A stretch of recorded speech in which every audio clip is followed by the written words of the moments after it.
তোমরা যে জ্ঞানের অধিকারী হয়ে মাইজবান্ডার দরবার শরীফের বিরোধিতা করো, তোমরা যে জ্ঞানের অধিকারী হয়ে মাইজবান্ডার দরবার শরীফের বিরোধিতা করো, তার চাইতে তোমাদের চাইতে হাজার গুণ বড় বড় জ্ঞানী মানুষ মাইজবান্ডার দরবার শরীফে ঝাড়ু লাগাচ্ছে। কথা বলেন ঠিক না বেটি? তোমরা যে জ্ঞানের বাহাদুরি করে মাইজবান্ডারের বুল ধরো, তোমাদের চাইতে বড় ওস্তাদ ওয়ালারা এখানে এসে ঝাড়ু দেয়। কিরে ভাই? একটু দয়ার জন্য। আরেকটা আওয়াজ দিয়ে বলেন, ইয়া আল্লাহ, ব্যাপার কি হবে? বলে যে বান্দা বুঝলা না, হাদিসটার দিকে একটু খেয়াল করে দেখো না। শাফাআতি লি আহলিল কাবায়ের মিন উম্মতি, বড় গুনাহগারের জন্য আমি নবীর সুপারিশ। বড় গুনাহগারের জন্য আমি নবীর সুপারিশ। আমি নবীকে যাত্রার জন্য মুখ বেচবো না রে। আরেকটা আওয়াজ দেন না রে ভাই। আমি নবীর রহমতের জবান কি যার জন্য বলবো?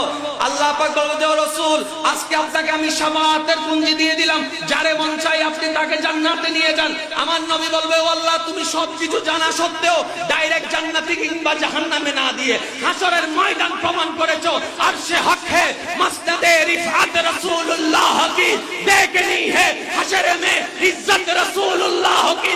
আমি রাসূলের শান বর্ণনা করার জন্য আল্লাহ তুমি হাসর পয়দা করলা, হাসর কায়েম করলা। ও আল্লাহ, আজকে আমি দেখাবো না ক্ষমতা, আমার গোলামরা দেখাবে। আরেকটা আওয়াজ দিয়ে বলেন, পয়েন্টটা বোঝার চেষ্টা করবেন। রাসূল যদি সুপারিশ করে, কোরআনে হাফেজ কারে সুপারিশ করবে? কথা বলেন না কেন? আমার রাসূল বলতে মাকামে মাহমুদ আল্লাহ আমার জন্য আসীন করেছেন, আমি নবী এখানে আছি। ও কোথায় গেল আবু বকর, কোথায় গেল ওমর, ওসমান, আলী, কোথায় গেল আমার সাহাবায়ে কেরাম, কোথায় গেল আমার মুহিব্বান? আসো আসো আসো, যারা আছো আউলিয়ায়ে কেরাম আসো, গৌসে মাইজবান্ডারি আসো, বাবা ভান্ডারী কিবলায়ে আলম আসো।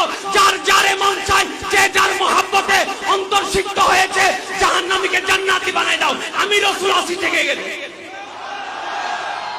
হাদিসগুলো একটু ভালো করে উচ্চ আওয়াজে বলেন না সুবহানাল্লাহ।